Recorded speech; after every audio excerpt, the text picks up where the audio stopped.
Hi friends, அஸ்ஸலாமு அலைக்கும். Welcome to my channel. இன்றைக்கி நம்ம சேனலில் இடியாப்பம் ரெசிபி தான் பார்க்க போகிறோம். மீதமான சாதத்தை வச்சு தான் இந்த இடியாப்பம் பண்ணியிருக்கோம். வாங்க எப்படி பண்ணலான்னு பார்க்கலாம். ஒரு மிக்சர் ஜார் எடுத்திருக்கேன். அதில் 1 கப்பு வடித்த சாதம் எடுத்து வச்சுருக்கேன். இந்த சாதம் இன்றைக்கி வடித்தது. இதில் 1 டேபிள் ஸ்பூன் தண்ணீர் சேர்த்துக்கிடலாம். கொஞ்சமாக உப்பும் சேர்த்துட்டு இதை நல்ல ஃபைன் பேஸ்ட்டாக அரைச்சிட்டு வந்துடலாம். எந்த ஒரு பொடியுமே இல்லாமல் நல்லா அரைச்சிட்டு வந்துடணும். இந்த மாதிரி நல்ல ஃபைன் பேஸ்ட்டாக அரைச்சிட்டேன். இனி இடியாப்பத்துக்கு மாவு ரெடி பண்ணிக்கிடலாம். அதுக்கு வறுத்த இடியாப்ப மாவு நான் 1 கப்பு எடுத்திருக்கேன். 1 கப்பில் நான் அரை கப்பு மட்டும்தான் சேர்த்துருக்கேன். மீதி அப்படியே இருக்கட்டும். நம்ம அரைச்ச அந்த வடித்த சாதத்தையும் சேர்த்துடலாம். உப்பு போட்டு தான் நம்ம அரைச்சிருக்கோம். அதனால் உப்பு எதுவுமே சேர்க்க வேண்டாம். சாதம் அரைச்ச பேஸ்ட்டும் இந்த மாவையும் நல்லா மிக்ஸ் பண்ணிடலாம். இதில் தண்ணீர் எதுவுமே ஊற்றக்கூடாது. நான் 1 டேபிள் ஸ்பூன் தண்ணீரை ஊற்றி தான் அரைச்சிருக்கேன்.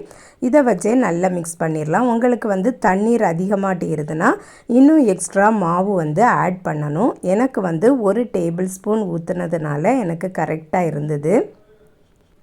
இந்த இடியாப்பம் 10 நிமிஷத்துலேயே ரெடி பண்ணிடலாம். வடித்த சாதம் மட்டும் இருந்தாலே போதும். உடனேயே நம்ம ரெடி பண்ணிடலாம். கையில் ஒட்டாமல் வர்றது வரை நல்லா மிக்ஸ் பண்ணிக்கிடலாம். நான் ஏற்கனவே ஒரு இடியாப்ப ரெசிபி போட்டிருக்கேன். அது நம்ம நார்மலாக கொதிக்க வச்ச தண்ணீரை ஆட் பண்ணி மாவு எப்படி கிண்டலாம், ஈஸியாட்டி எப்படி பண்ணலாம், தண்ணீர் அளவு எல்லாமே நான் சொல்லியிருக்கேன். அந்த வீடியோக்கு லிங்கை நான் டிஸ்கிரிப்ஷன் பாக்ஸில் கொடுக்குறேன். செக் பண்ணி பாருங்கள். மீதமான சாதத்தை வச்சு இடியாப்பம் பண்ணலாம் அப்படின்ட்டு நான் யூடியூப்பில் வீடியோ பார்த்தேன். அதனால தான் நம்மளும் செய்து பார்க்கலாம் அப்படிங்கிறதுக்காக வேண்டி தான் நான் இந்த வீடியோ மேக் பண்ணிகிட்ருக்கேன். இப்போ பார்த்திங்கன்னா ஃபுல்லாக நம்ம மிக்ஸ் பண்ணிட்டோம். கையில் ஒட்டாமல் சூப்பராக வந்திருக்கு. உங்களுக்கு கையில் ஒட்டுறது மாதிரி இருந்துன்னா எக்ஸ்ட்ரா கொஞ்சம் ரைஸ் ஃப்ளார் சேர்த்துக்கிடலாம். பார்த்திங்கனாலே தெரியும், எக்ஸ்ட்ரா மாவு அப்படியே இருக்குது. அரை கப்பு மாவு தான் நான் சேர்த்துருக்கேன்.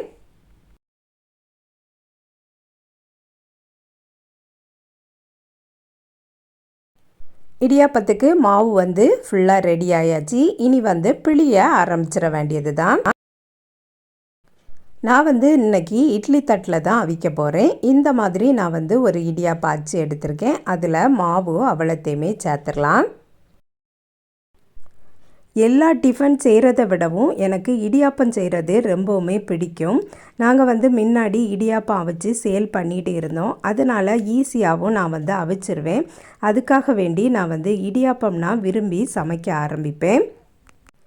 சரி, இதுலையும் ட்ரை பண்ணி பார்க்கலாம் அப்படிங்கிறதுக்காக வேண்டி தான் நான் இந்த மீதமான சாதத்தை வச்சு நான் இடியாப்பம் செய்துட்ருக்கேன். இவ்வளவு நேரம் பார்த்திங்கன்னா நல்ல ஸ்மூத்தாக போய்ட்டுருந்தது. ஈஸியாகவே மாவை நல்லா மிக்ஸ் பண்ணிட்டோம்.